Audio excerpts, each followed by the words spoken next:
Essa melodia é para homenagear quem foi o autor desta canção maravilhosa. Ó igreja, se prepare, pois o noivo vai e vem. Muitos anjos poderosos vão descendo do vale. É chegado o momento, eu vou subir ao céu de luz, vencendo. Vem Jesus, oh, glória, glória, aleluia, glória, glória, aleluia, glória, glória, aleluia, vencendo, vem Jesus. Glorifiquem ao Cordeiro, e Ele aqui presente está. Toda treva está sumindo, Deus vai hoje libertar. O seu filho foi entregue por você na cruz, vencendo. Vem Jesus, oh, glória, glória, aleluia,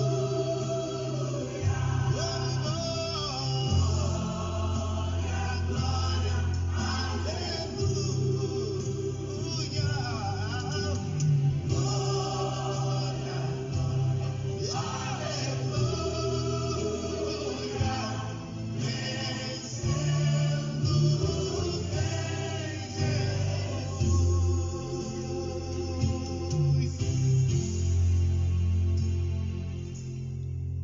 quando for chegada a hora e a igreja então subir, muitos vão ficar chorando, mas Jesus não vai ouvir. E os salvos triunfantes vão cantar no céu de luz, vencendo. Vem Jesus, oh, glória, aleluia, oh,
Senhor meu Deus, quando eu maravilhado fico a pensar nas obras de tuas mãos, o céu azul de estrelas pontilhado, o teu poder mostrando a criação. Então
Pois é, quão grande é o nome do nosso Senhor Deus, nosso Pai Celestial.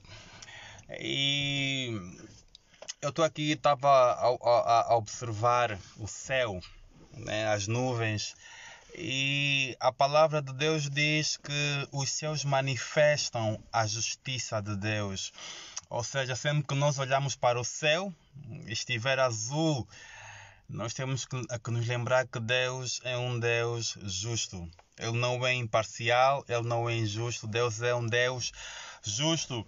Desde o princípio da criação, desde o princípio de Gênesis até o último capítulo do livro do Apocalipse, nós vemos a justiça de Deus em curso. E um dos particulares da justiça de Deus será então a segunda vinda do seu Filho Jesus Cristo. Nós sabemos que Jesus esteve na terra uma primeira vez e antes mesmo que Jesus viesse já haviam profecias acerca da primeira vinda de Jesus.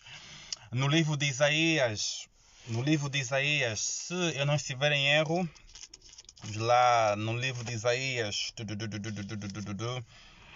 sim, no livro de Isaías capítulo 9, versículo 6 está escrito: porque um menino nos nasceu, um filho se nos deu, e o principado está sobre os seus ombros, e o seu nome será Maravilhoso, Conselheiro, Deus Forte, Pai da Eternidade, Príncipe da Paz.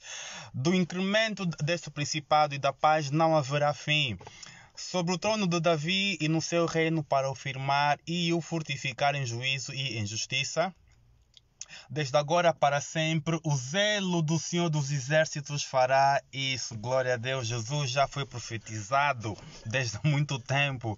Até mesmo quando sucedeu a queda lá no Jardim do Éden, Deus disse à serpente que da mulher nasceria alguém que pisaria por cima da cabeça da serpente. E essa profecia cumpriu-se na crucificação de Cristo Jesus. Foi quando Satanás foi derrotado. A Bíblia diz que Jesus despojou Satanás, despojou o reino das trevas, e todo aquele que está lavado pelo sangue do Cordeiro, a todo aquele que entregou a sua vida a Jesus e o aceitou como seu Senhor e Salvador, o maligno não o pode tocar. Assim está escrito na palavra de Deus. Bom, e assim como Jesus veio, assim como toda a profecia acerca da primeira vinda de Jesus se cumpriu, não é? Assim também há profecias acerca da sua segunda vinda. Sim, Jesus virá uma segunda vez, e é só olharmos à nossa volta, é só olharmos para como o mundo está, não é? Para darmos conta que o mundo está a caminhar para uma direção não muito promissora. O mundo está cada vez pior, o mundo não vai melhorar. A seguir essa pandemia as coisas não vão melhorar, antes pelo contrário as coisas tendem a piorar a cada dia que passa, a cada mês, cada ano, sei lá, a cada altura que passa, o mundo vai caminhando para algo pior. E isso tudo também Jesus já avisou que iria acontecer. Então, pega já na tua Bíblia, se tens a Bíblia no telefone, abre o teu app, Lucas 21, Lucas capítulo 21, do versículo 7 ao versículo 11. E diz assim: então eles perguntaram, a versão que eu estou a ler é a nova versão. Então eles perguntaram: mestre, quando isso tudo acontecerá? E que sinal indicará que essas coisas estão prestes a se cumprir? Jesus respondeu: não deixem que ninguém os engane, pois muitos virão em meu nome, dizendo eu sou o Cristo, e afirmando chegou a hora. Mas não acreditem neles. E quando ouvirem falar de guerras e rebeliões, não entrem em pânico. Sim, é necessário que essas coisas aconteçam primeiro, mas ainda não será o fim. Em algumas versões diz que é mister que isso aconteça, mas ainda não será o fim. E continuou: uma nação guerreará contra outra, e um reino contra outro. haverá grandes terremotos, fome e pestes em vários lugares e acontecimentos terríveis e grandes sinais do céu. Neste contexto, Jesus estava com os discípulos a observar o templo de Jerusalém. E Jesus disse, é se vocês lerem o capítulo de Lucas 21 e mais propriamente o capítulo 24 do livro de Mateus, ou Mateus o capítulo 24, vocês vão ver que logo de início Jesus disse, olha, não haverá pedra sobre pedra que não será derribada. Ou seja, Jesus estava a dizer que o templo iria ser destruído. E Jesus então dá uma série de sinais, de acontecimentos que vão anteceder a sua vinda. E na vez passada, no vídeo passado, eu falei um bocadinho, muito superficialmente, acerca do primeiro sinal, que seria o engano vindo de falsos profetas. Eu dei algumas características de falsos profetas, disse um bocadinho que tipo de mensagem que eles pregam, que tipo de mentiras e práticas é que eles fazem para mentirem as pessoas, né? E são pessoas que, em termos simples, são pessoas que comercializam o Evangelho. Quando a todo tempo Jesus disse em Mateus 10, de graça dai, de graça recebei. Então são pessoas que vendem a palavra de Deus, são pessoas que fazem a obra, não é? A troco de garantias, a troco de riquezas. São esses que Jesus disse em Mateus 7 que muitos me dirão naquele dia, Senhor, Senhor, não profetizamos nós em Teu nome, não fizemos nós maravilhas em Teu nome, não expulsamos nós demônios em Teu nome. E Jesus vai dizer, sim, fizeram, porque realmente há poder no nome de Jesus, não se enganem. Há poder no nome de Jesus. No entanto, Jesus disse, apartai-vos de mim, vós que praticais a iniquidade. Então não se deixe enganar por sinais, por prodígios e maravilhas que as pessoas fazem. Eu também mencionei que até Satanás faz milagres, sinais e maravilhas, e a Bíblia chama esses de cães gulosos, de lobos devoradores, de ministros de Satanás. Então tenha muito cuidado a quem você dá ouvidos ou a quem você chama de líder. O segundo sinal que Jesus deu está aqui no versículo 10, que é o versículo que eu quero chamar a vossa atenção. Versículo 10. Uma nação guerreará contra outra e um reino contra outro. Na outra versão diz, como é que é? E haverá guerra, né? A nação contra nação, reino contra reino, mas isso apenas são o princípio das dores. Bom, se vocês repararem bem, Jesus usou bastante, a Bíblia fala acerca de sinais do fim dos tempos, ou sinais que apontam para a segunda vinda de Jesus. Para quem conduz, principalmente para quem conduz, sabe que na rua, não é, ou na estrada, existem sinais que dão uma certa direção, um sentido à condução na estrada. E esses sinais são três. Os mais importantes, que são os sinais indicatórios, que são os sinais de proibição e os sinais obrigatórios. Todo o bom condutor, ou todo condutor, não é, tem que seguir estes sinais, senão vai ter problemas na estrada. Para dizer o que é que Jesus também deu-nos indicações, deu-nos sinais, deu-nos placas, se bem posso usar o termo, placas que apontam para a sua segunda vinda, para o seu retorno. Sim, Jesus vai voltar, Jesus regressará de novo para vir buscar a sua igreja, uma igreja santificada, uma igreja purificada, lavada pela água, pela palavra de Deus. Disso não há dúvidas. Por quê? Porque céus e terra passarão, mas a palavra de Deus permanece para sempre. Toda a palavra que sai da boca de Deus não volta para ele vazia. Antes produz fruto. Antes cumpre o propósito pelo qual ela é enviada. Isaías capítulo 55. Deus não é homem para que minta, nem filho do homem para que se arrependa. Tudo aquilo que Deus fala aconteceu, acontece e vai acontecer. E assim será também com a segunda vinda de Cristo. Nação contra nação, ouvireis rumores de guerra, nação contra nação, reino contra reino. Meus amados e minhas amadas, muito sinceramente, quer você seja ateu, quer você seja budista, hinduísta, você até pode ser satanista se você quiser, se você é católico, se você é da Umbanda, se você é feiticeiro, se você é soba, não sei. O facto é que o facto é que Jesus voltará.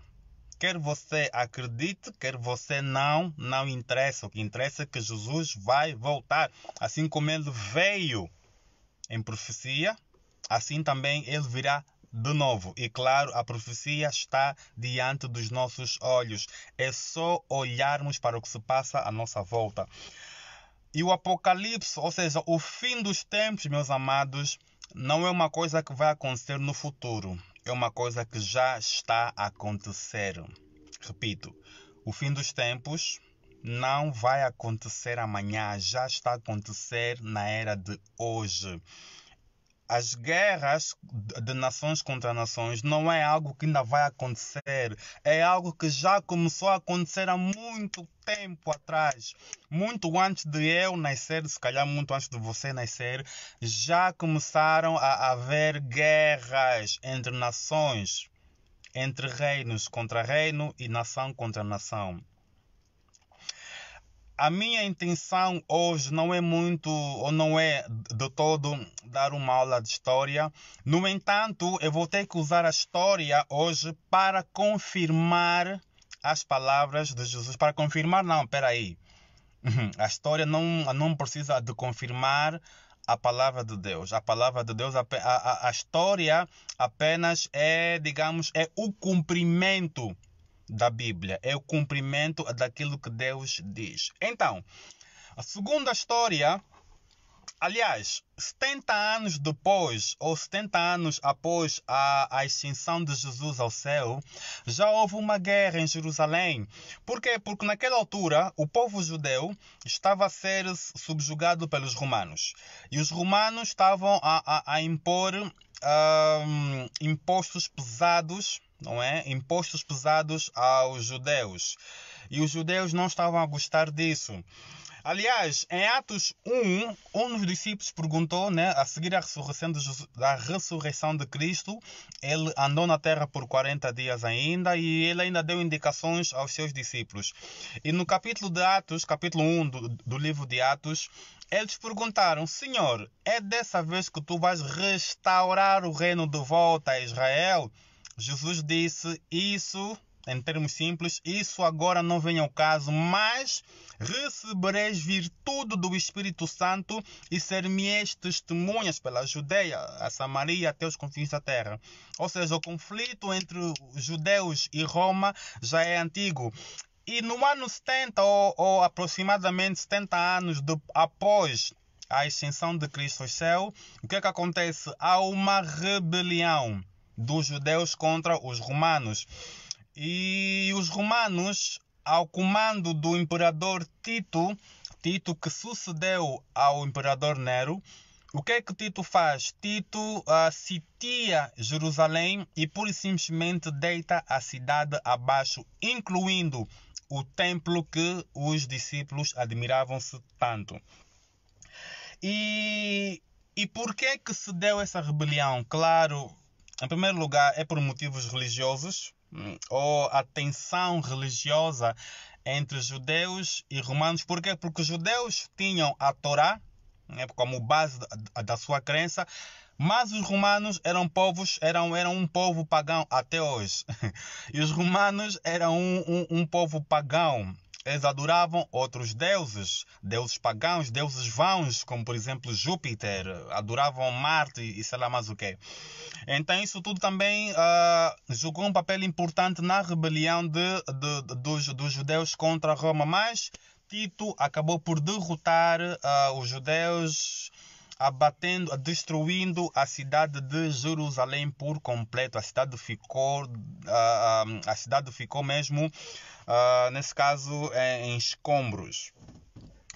E ao longo da história, digamos desde Jesus, da altura de Jesus até hoje, 2020, já houve muita, mas muita guerra, não é?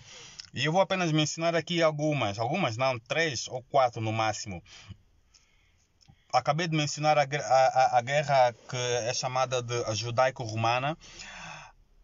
Uma guerra que aconteceu, a guerra essa de grande porte mundial, foi a Primeira Guerra Mundial, que sucedeu no período de 1914 a 1918. Esta Primeira Guerra Mundial teve como inimigos a Tríplice Entente, que foi formada pela Rússia, o Reino Unido e a França, contra a Tríplice Aliança, que foi a Alemanha, a Áustria-Hungria, o Império Otomano e a Itália. E os motivos foram quase os mesmos que sempre foram os motivos por trás de uma guerra: domínio de terra, imperialismo, a corrida armamentista. O que é isso?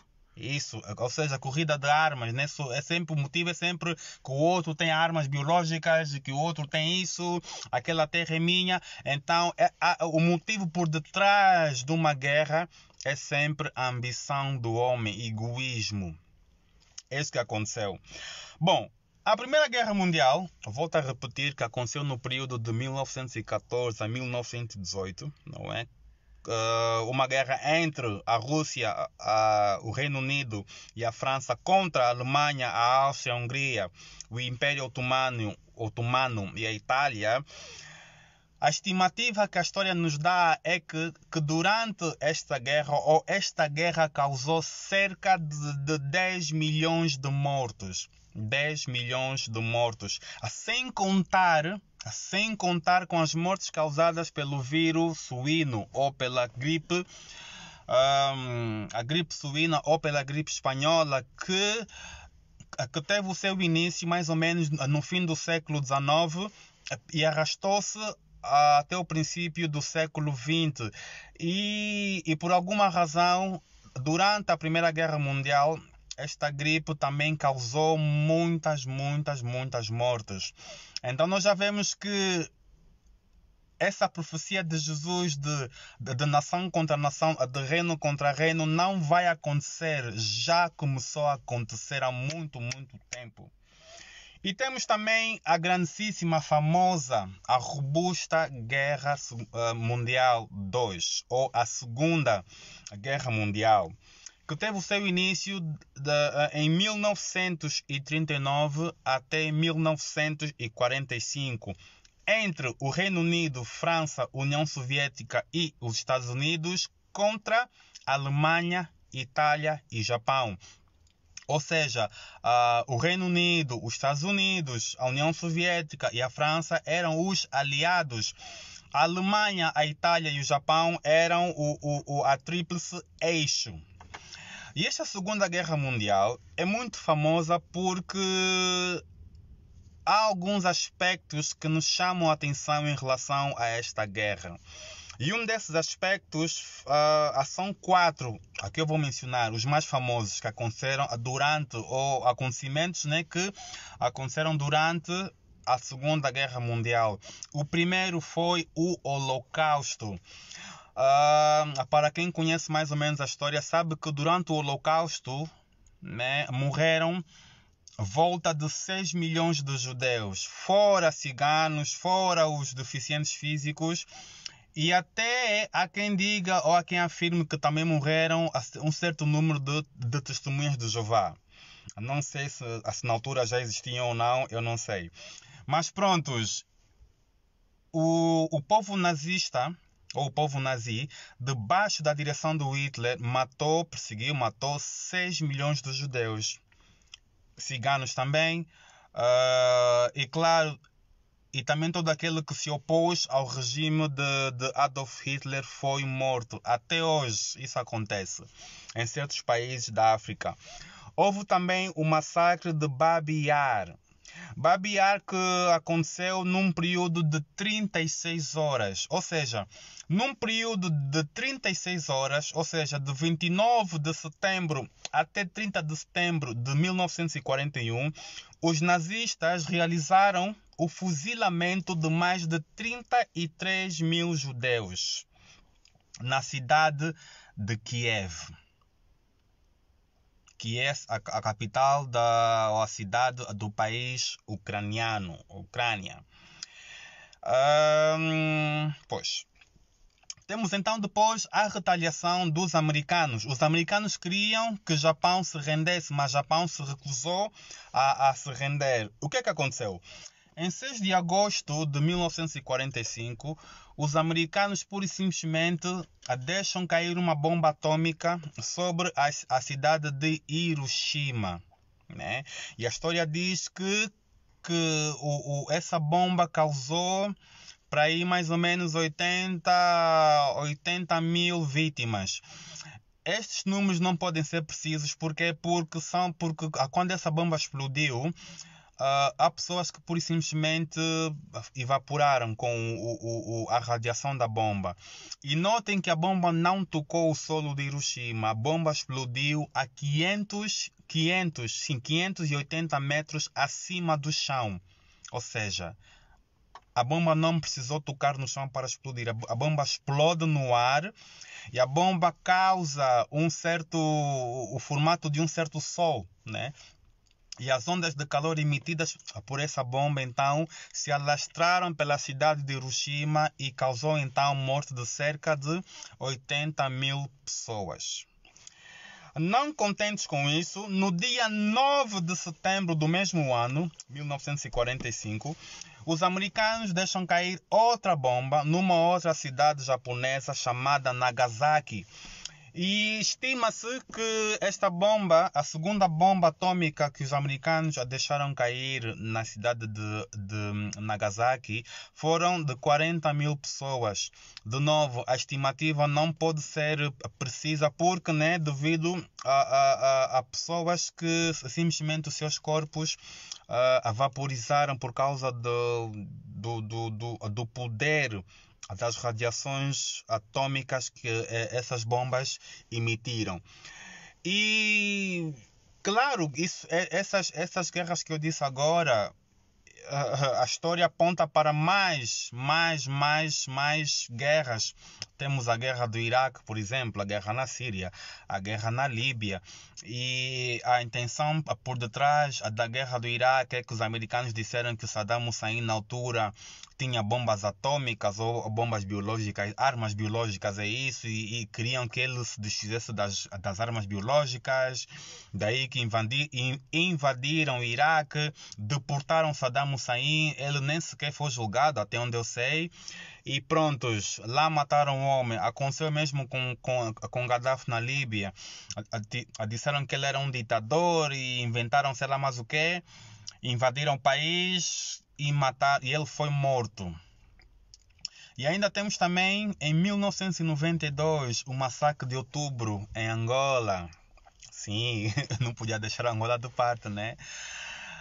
Bom, nós sabemos que em 1991 em Angola, há um acordo de paz entre a UNITA e o MPLA. A UNITA que na altura ela era liderada, era chefiada por Jonas Malheiro Sidónio Savimbi, e o MPLA era chefiado por José Eduardo dos Santos. Então, em 1991, o acordo de Bicesse, o Savimbi e dos Santos juntam-se em Portugal, isso sob a supervisão do Cavaco Silva. Assinam o acordo de paz e concordam que haveriam então eleições supostamente livres e justas. Só que em 1992, quando se deu então as primeiras eleições presidenciais e legislativas em Angola, o MPLA ganhou, não por maioria absoluta, mas apenas por uma margem mínima. Só que a UNITA, ou nesse caso a Jonas Malheiro Sidónio Savimbi, alega fraude nas eleições e não aceita então a sua derrota. E ele, mais uma vez revoltado, ele começa uma segunda guerra contra o MPLA. E eu lembro muito bem, eu estava lá em Luanda, lembro-me da primeira bomba que explodiu ali ao pé do aeroporto do 4 de fevereiro. Eu estava em casa, era noite, deviam ser 19 ou 20 horas. E prontos, eu acho que ainda hoje há prédios na Baixa de Luanda que estão assim furados pelas balas que foram disparadas durante os conflitos que começaram em Luanda e depois se estenderam pelas várias províncias de Angola. Para dizer o quê? Que estas guerras só vêm a confirmar aquilo que Jesus já disse. Ouvirão rumores de guerras. Portanto, nação se levantará contra nação e reino contra reino, mas isto será apenas o princípio das dores. Ou seja, estes sinais que Jesus deu são sinais para que a igreja consiga discernir os tempos em que se encontra. E meus irmãos, Jesus está às portas. Eu volto a repetir, essas guerras não vão acontecer um dia. Já começaram há muito tempo. Eu podia mencionar outras 1600 guerras que já aconteceram ao longo dos anos. Eu só mencionei a Primeira Guerra Mundial, a Segunda Guerra Mundial, a guerra judaico-romana, a guerra em Angola. São apenas exemplos de que o que Jesus disse é verdade.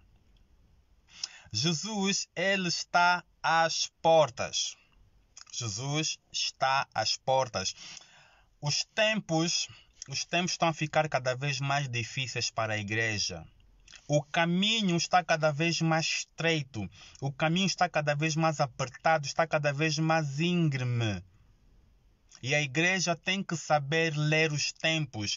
A igreja tem que saber, eu e você, meu irmão, que somos lavados no sangue do Cordeiro, nós temos que saber ler, interpretar, não sei se diz a palavra certa, nós temos que saber entender os tempos em que nós estamos. É por isso que Jesus disse, não deem ouvidos a falsos profetas que dizem, ou vocês ouvirão que Jesus está ali, ou que Jesus está aqui, que Jesus sou eu. Não creiam nisso. Os testemunhas de Jeová, disseram que em 1940 ou 1942 seria então o ano em que Jesus iria retornar à Terra. Cá estamos e Jesus ainda não surgiu. Esse é um exemplo de que nós temos que ter muito cuidado com aquilo que a gente ouve acerca de Jesus Cristo. Jesus já avisou, muitos virão em meu nome, ouvireis rumores de guerra, se levantará nação contra nação, reino contra reino, haverão pestes, terremotos em todo lugar, mas ainda são o princípio das dores. Nós sabemos que uma mulher, quando está grávida e começa a ter as contrações são o indício, o sinal de que a criança está para nascer. E assim, estes acontecimentos todos, não é, funcionam como dores de parto, que vão culminar com a segunda vinda de Jesus.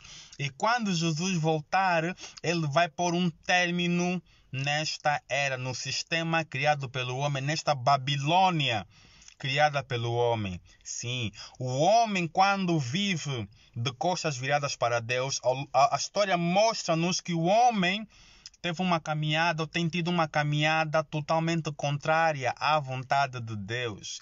E somente Jesus Cristo, não é? Somente se submetendo ao senhorio de Jesus Cristo é que o homem vai conseguir ser salvo. O homem nunca vai se salvar, o homem apenas é salvo por Jesus Cristo. Quando o homem reconhece que Jesus Cristo é Senhor e Salvador, quando o homem se deixa regenerar pelo Espírito Santo, quando o homem é lavado pelo sangue de Cristo, aí sim, esse homem é salvo da ira de Deus.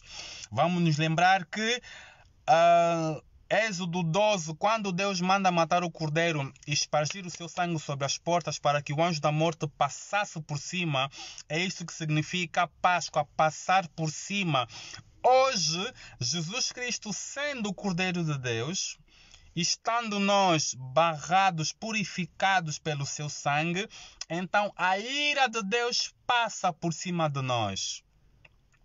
A Bíblia diz em João 3 que todo aquele que crê no Filho de Deus, este está salvo da ira de Deus. Mas todo aquele que não crê no Filho de Deus, este já está condenado, já está debaixo da ira de Deus. E esta é a verdade, e contra a verdade não há argumento, não há como refutar a verdade dita por Jesus Cristo. Aliás, tudo que Jesus diz é a verdade, em Jesus não há mentira.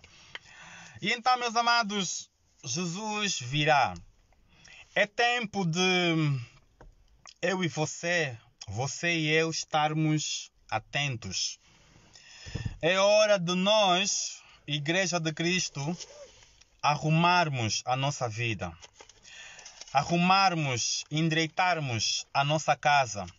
Eu quando digo casa, eu não me limito à nossa casa de 4 paredes. Eu refiro-me à nossa vida com Cristo. É tempo, é altura de nós deixarmos de brincar de ser crentes e sermos crentes. É altura de nós darmos o comando da nossa vida inteiramente ao Espírito Santo de Deus. Porque se nós andarmos na nossa carnalidade, nós corremos o risco de cair da graça e perdermos a nossa salvação. Irmãos, uma vez salvo não significa salvo para sempre. Se você recebeu Jesus como teu Senhor e Salvador, se você anda no caminho estreito, então você tem que permanecer nesse caminho estreito, porque Jesus disse que aquele que perseverar até o fim será salvo. Não é aquele que um dia recebeu Jesus na emoção, vai na igreja, aleluia, Deus é bom, fica a pular no monte e um dia vai, volta, nunca mais põe o pé na igreja, não quer saber da Bíblia, não lê Bíblia, não ora, não louva a Deus, não faz nada. Não. Nós temos que perseverar até o fim. Eu falei desse sinal das guerras, mas numa outra altura, se Deus quiser, eu vou falar de outros sinais que incluem a perseguição, a morte de crentes, que fala sobre pestes, os terremotos, que fala sobre o anticristo. Então, se Deus quiser, numa outra altura, eu vou falar acerca disso. Mas para dizer o que é, irmãos, que nós temos que vigiar. Nós temos que ser como aquelas virgens prudentes que, embora adormeceram por um momento, elas tinham azeite nas lâmpadas. E quando o noivo veio, elas acordaram e entraram para as bodas com o noivo. Aquelas virgens imprudentes, aquelas virgens tolas que não tinham o azeite nas lâmpadas, quando o noivo veio, levantaram-se, mas porque não tinham o azeite para acender as lâmpadas, então elas acabaram por ficar no lado de fora. O azeite significa a unção de Jesus, a unção que Deus derrama nas nossas vidas. Irmão, meu irmão, minha irmã, não percas a tua unção. Vamos manter a nossa unção. Vamos manter a nossa comunhão com Deus. Vamos continuar a ler, a meditar na palavra de Deus para não sermos enganados por ventos de doutrinas. A Bíblia diz que ainda que um anjo do céu vier e pregar um outro evangelho, seja anátema, seja amaldiçoado. Irmãos, se você não quer ser enganado, se você quer aprender a ler, a entender os tempos em que nós estamos, temos que ler a Bíblia. Mas é ler com olhos abertos, pedir a Deus para Ele nos ensinar a sua palavra, para Ele nos dar entendimento acerca das últimas coisas que estão a acontecer, porque, meus irmãos, as últimas coisas já estão a acontecer. Daqui a bocado vai ser revelado o filho da iniquidade. Daqui a bocado vai ser revelado, vai se manifestar em carne, o filho da perdição. Quem tem ouvidos, ouça aquilo que o Espírito Santo está a dizer à igreja. Eu não sou o Espírito Santo. Eu sou apenas um pobre pecador que apenas estou a reproduzir aquilo que a palavra de Deus diz. Meus amados, a Bíblia diz em Mateus 24, versículo 36, diz que, porém, daquele dia e hora ninguém sabe. Aquele dia em que Jesus voltar, ninguém sabe, nem os anjos do céu, nem o Filho, mas unicamente meu Pai. E assim como foi nos dias do Noé, assim será também a vinda do Filho do Homem. Jesus está a comparar essa geração de hoje como foi lá nos tempos do Noé. A gente sabe que Noé, Deus mandou Noé construir uma arca porque havia de descer, porque Deus havia de enviar então um dilúvio para destruir a terra por causa da depravação do homem. E Noé construiu a arca, e à medida que Noé ia construindo a arca, a Bíblia diz que Noé demorou 100 a 120 anos para construir a arca, e durante esse tempo todo Noé foi avisando as pessoas: arrependam-se, entrem na arca, e as pessoas não deram ouvidos a Noé. E assim é também nos tempos de hoje. As pessoas, versículo 38, porquanto, assim como nos dias anteriores ao dilúvio, comiam, bebiam, casavam e davam-se em casamento, até o dia em que Noé entrou na arca, e não o perceberam, até que veio o dilúvio os levou a todos. Assim será também a vinda do Filho do Homem. Jesus não está a dizer que é errado casar, Jesus não está a dizer que é errado beber ou comer. Não. O que Jesus está a dizer é que o ser humano estará tão ocupado com essas coisas supérfluas. Com essas coisas que são legítimas, que são necessárias, mas que o ser humano vai dar muita atenção a isso e não vai dar conta do fim dos tempos. O ser humano vai estar tão ocupado com o seu umbigo que ele não vai conseguir dar conta dos sinais dos tempos. Assim como aconteceu nos dias de Noé, Noé e a sua família entraram na arca, Deus mandou vir o dilúvio e o povo pura e simplesmente foi apanhado de surpresa. E assim será também a segunda vinda de Cristo. A segunda vinda de Cristo será uma surpresa. Sim, a Bíblia diz, ainda no mesmo capítulo de Mateus 24, diz que assim como um relâmpago se mostra no Oriente até o Ocidente, ou do Ocidente até o Oriente, assim será a vinda do Filho do Homem. Todo olho o verá, todas as nações virão o Filho de Deus vindo sobre as nuvens e se lamentarão. Todo mundo vai ver Jesus. Não será um ato secreto. Será uma surpresa, sim, mas não será algo secreto. O arrebatamento da igreja não será algo secreto. Todo mundo vai ver Jesus Cristo vir sobre as nuvens com os seus anjos, em que ele vai dar a ordem para que os seus anjos então reúnam os seus santos dos 4 ventos da terra. Versículo 40 diz: então, estando 2 no campo, será levado um e deixado o outro. Estando 2 moendo no moinho, será levada uma e deixada a outra.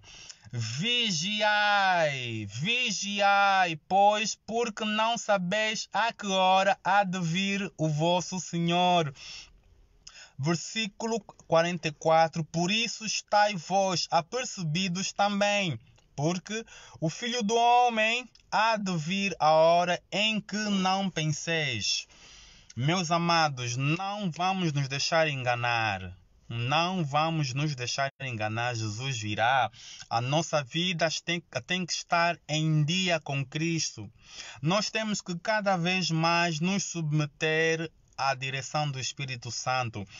Eu costumo conversar com os meus amigos, com algumas pessoas, que nós devemos, desculpa usar essa expressão, devemos ser como cães com coleira.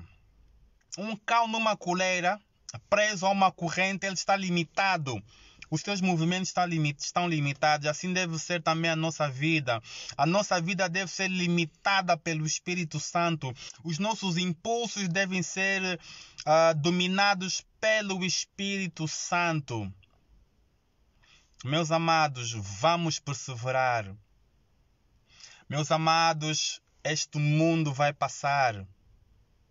Esta era, este sistema vai passar, mas Jesus permanecerá para sempre. Então, meus amados, vamos estar atentos, vamos ficar de atalaia, vamos vigiar a nossa vida, vamos endireitar a nossa casa. Em 1 de Samuel capítulo 3, Deus disse a Samuel: olha, Samuel, eu pura e simplesmente vou acabar com a geração do profeta Eli. Por quê? Porque Eli não pôs a sua casa em ordem. Os filhos de Eli eram desordeiros. Eram aquele tipo de sacerdotes que metiam a mão na panela do sacrifício. Quando a todo tempo a melhor parte era para Deus e a segunda parte, sim, era para os levitas comerem. Mas os filhos de Eli, o que é que faziam? A comida ainda nem sequer estava metade cozida. Eles iam lá com um garfo, atiravam o garfo e comiam a melhor parte. E faziam as suas prostituições no templo. E Deus disse a Samuel, eu vou acabar com a geração de Eli. E Deus falou e assim aconteceu. Os filisteus invadiram a terra, mataram os filhos de Eli. E quando Eli soube, a palavra de Deus diz que ele caiu de trás na cadeira, bateu com a cabeça no chão e pura e simplesmente morreu. A arca foi tirada do seio do povo. Os filisteus tiraram a arca, levaram a arca, que representava na altura a presença, a glória Shekinah de Deus. Meus amados, não deixes que a glória de Deus vá da tua vida. Vamos nos manter unidos na mesma fé, oração, buscar a Deus. Irmãos, é hora de cada vez mais nos agarrarmos à palavra de Deus. Lê a palavra, medita, estuda a Bíblia. Essa altura de quarentena não vale a pena só depender mais do pastor. Sim, é importante termos um pastor, mas o pastor não está sempre aí conosco. Não é o pastor que nos leva à salvação. É Jesus Cristo. E a única forma de nós nos relacionarmos com Jesus Cristo só há duas formas básicas. Primeira, leitura da Bíblia. Segunda, oração. Porque somente lendo a Bíblia e orando é que nós vamos conseguir, claro, é que o Espírito Santo vai conseguir nos ajudar a vivermos de acordo com a palavra de Deus, em obediência à palavra de Deus. Sim, Deus não quer sacrifícios. Deus quer obediência. Porque se Deus fosse um Deus de sacrifícios, nenhum de nós estaria aqui. Porque nenhum de nós iria sacrificar o suficiente para atrair o favor de Deus. Por isso é que Ele enviou o seu Cordeiro. Por isso é que Ele enviou o seu Filho unigênito para morrer. Para que todo aquele que nele crê não pereça, mas tenha a vida eterna. João capítulo 11, Jesus disse: Eu sou a ressurreição e a vida. Todo aquele que crê em mim não verá a morte. Todo aquele que crê em mim, ainda que esteja morto, viverá. Meus amados, é hora de nós acordarmos. É hora de deixarmos de nos preocupar com este mundo. Sim, nós temos que trabalhar, temos que pagar contas. É verdade, mas a nossa vida não pode ser isso só. Jesus disse: não andeis preocupados com o que é vez de comer, com o que é vez de beber, porque isso os ímpios procuram. Olhem para os lírios do campo, que nem Salomão em toda a sua glória se vestiu como um deles, e que mesmo assim depois vem o vento, vem o fogo, queima. Mas buscai primeiro o reino de Deus e a sua justiça, e todas estas coisas, o vestir, o calçar, o comer e beber, vos serão acrescentadas. Eu acho que foi ontem ou anteontem, ou a semana passada, eu escrevi uma coisa, eu pus uma frase no meu post, aí, no meu mural, post no Facebook, que dizia que o povo procura o que as mãos de Jesus podem fazer, mas os discípulos procuram aprender de Jesus. Meu irmão, minha irmã, procura anda atrás de Jesus. Procura aprender de Jesus Cristo. Jesus vai cuidar de ti. Não te preocupes com o mundo, preocupa-te com Cristo. Se vocês repararem bem, os discípulos nunca pediram a Jesus por um milagre. Eles apenas se preocupavam em aprender com Jesus Cristo.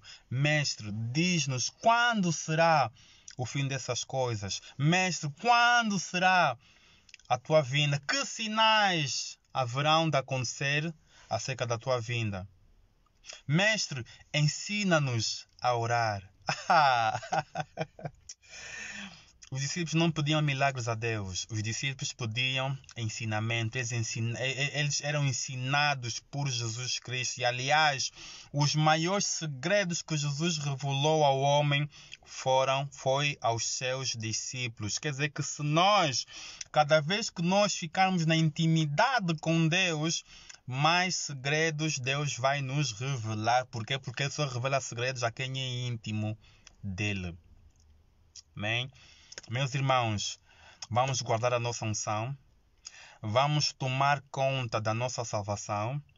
Vamos pedir ajuda a Deus para que Ele nos livre de recuar, porque todo aquele que mete a mão no arado não é apto para seguir a Jesus Cristo. Todo aquele que quiser vir após mim, negue-se a si mesmo, toma a sua cruz e siga-me. Porque todo aquele que quiser salvar a sua vida vai perder a sua vida. E todo aquele que perder a sua vida por amor de Jesus e do Evangelho, este será salvo. Perder a vida por amor ao Evangelho não é morrer. Sim, também inclui a morte física, eventualmente. Mas o que Jesus está a dizer é que quando nós damos a nossa vida pelo Evangelho, nós vamos sofrer vergonha, vamos sofrer escárnio, as pessoas vão falar mal de nós, as pessoas vão gozar conosco. É isso que Jesus está a referir. Vamos guardar a nossa unção. Jesus está às portas, Ele virá. Quer você seja ateu, quer você seja crédulo ou incrédulo, sei lá. Se você é ímpio, se você é judeu, se você é hindu, se você é cartomante, se você é bruxo, feiticeiro, se você é quimbanda, se você é da umbanda, se você é orixá, não interessa o que você faz da tua vida. O facto é que Jesus virá. Jesus é Senhor, Ele é o Senhor dos senhores, Ele é o Rei dos reis. Está escrito em Filipenses 2 que naquele dia todo joelho se dobrará e toda língua vai confessar que só Jesus Cristo é Senhor, para a honra e glória de Deus Pai. Que a paz do Senhor seja com todos vocês. Até a próxima, se Deus quiser. Fiquem ligados.